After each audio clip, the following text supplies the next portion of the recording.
Добре, мене цікавить зараз ваша оцінка цієї прес-конференції або брифінгу, який був проведений в Міністерстві внутрішніх справ за участі президента і генпрокурора. Це питання номер раз. Друге, я вже поступово наступним воно буде. Мені шоу, насправді, я інакше його не можу називати, нагадує допис плановані постановочні виступи в Палаці Україна а-ля вечірній квартал.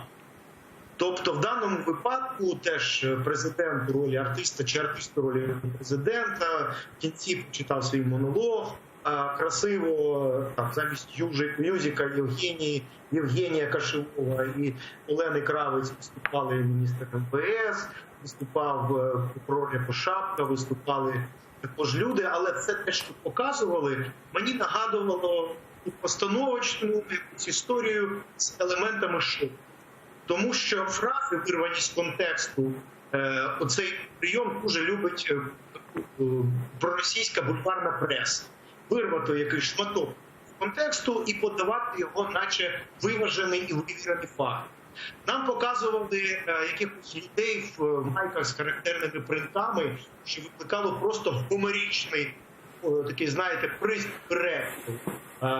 від того, що півкраїни ходить в майках з якимись характерними принтами, і у мене також вони є. Ну і нарешті сьогодні від, здається, офіційного речника Лізонько, нагадай, хто то сказав, будь ласка, про міну МОН, яка насправді виявилася муляжем. Інформація знаходиться на Цензорнет.